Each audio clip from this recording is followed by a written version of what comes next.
Being told that you have a rare, incurable disease is devastating. It makes you question your luck. You feel lost, scared, alone. Our next speaker went through all of that and more. And here to tell her story, Jessica Méndez.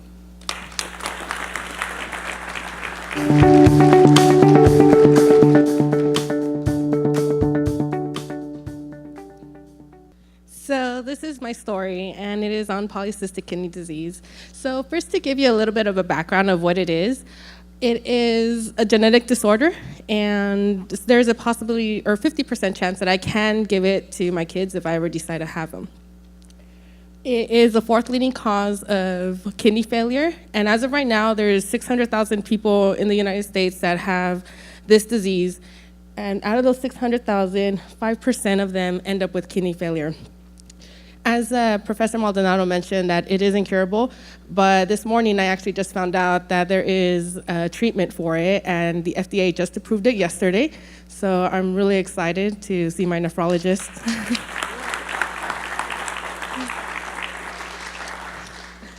I'm really excited to see my nephrologist, to hopefully maybe get on it, because it's a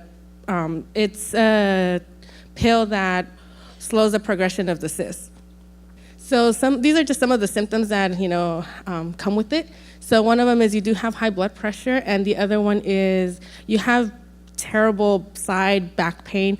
The best way I can describe it is, if you carry something heavy and you just throw out your back, or you can't lay down at all. It's like a terrible leg cramp is probably the best way I can describe it. So what do they look like? So an average size kidney is about 2 to 3 inches, and a kidney disease or an inflamed kidney is about 12 inches. As you can see, it's almost the size of a football. So my experience. So it started, I should say I was a junior in high school, and I went to go donate blood. I was fine, did it well. Senior year rolled around, I went to go donate blood again. They told me, hey, you have high blood pressure. Are you okay? Is everything fine? Are you nervous? I'm like, no, I'm fine. Like, I've done this before. I shouldn't be fine. So then I go home, tell my mom, like, hey, Mom, they told me I had high blood pressure, thinking like, well, I shouldn't have high blood pressure. I wasn't nervous. It's not like I had a test or anything going on. So I'm like, oh, I'm good. My mom's like, you're probably nervous or, something. I'm like, all right, just let it go. Fast forward a few years. It was early February of 2012. And I had the symptoms, I had terrible pain. I couldn't, lay down. I had fever, chills, literally everything. And on February 14th, the morning of 2012, I was coughing up blood, and I was like, okay, well, this isn't normal. So my family then rushes me over to the hospital. It took them about 3 days to figure out what was wrong with me, and they gave me an ultrasound. So as you can see, back there, the black are the cysts of my kidney, and I have them on both of them. So I remember them telling my parents, like, hey, do you guys have this? Is there any family history going on? And my parents like, no, like, we don't know anything. So after that, I remember going home, and once I was cleared from, being all drugged up, I was like, wow, why is this going on? Like, why? I'm only 20 years old. I shouldn't be going through this. This is something that old people deal with, not me. I'm only 20. I should be planning my 21st birthday party. That's what I should be worrying about, not anything else. And I was depressed for a little bit, especially because not having any family, I'm gonna cry. Not having any family or any sense of community going on, I was alone. Even though I could explain it to my parents, any family, friends, they couldn't understand me. I was just alone. I couldn't call like my aunt, my cousin, anything.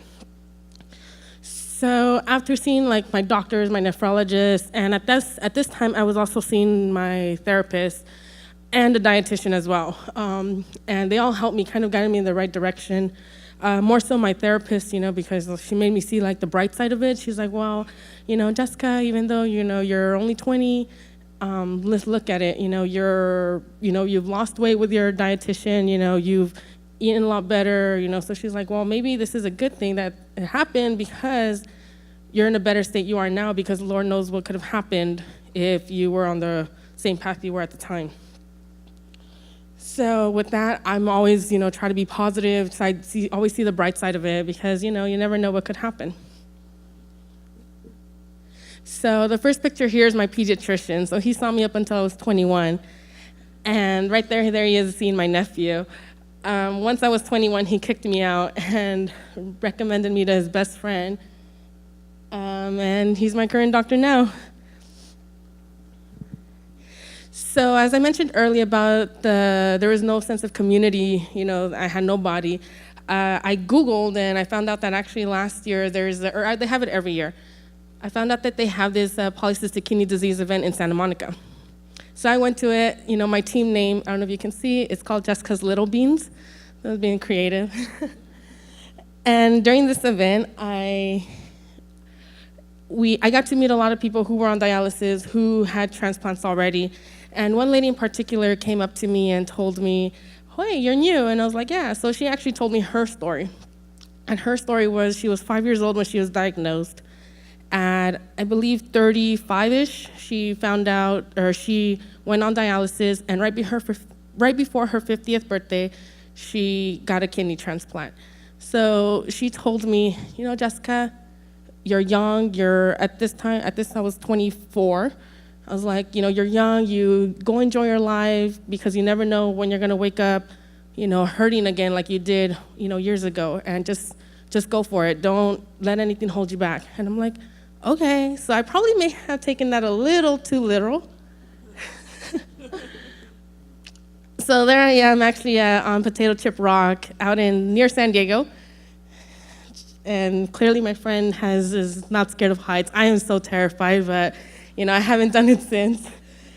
And there she is trying to probably, kill me, pull me off the cliff. Okay. Horseback riding, I actually love and enjoy, and to me it's very therapeutic. But I actually found out that with horseback riding, when you're trotting, you can actually burst assist. So I have to be careful with that. I love going to the California Science Center. I try to go as often as I can, and I love doing the bike ride. There I am with my family my brother there and my best friend, going to Horror Nights every year for my birthday. And there I am ziplining on Fremont Street in Las Vegas.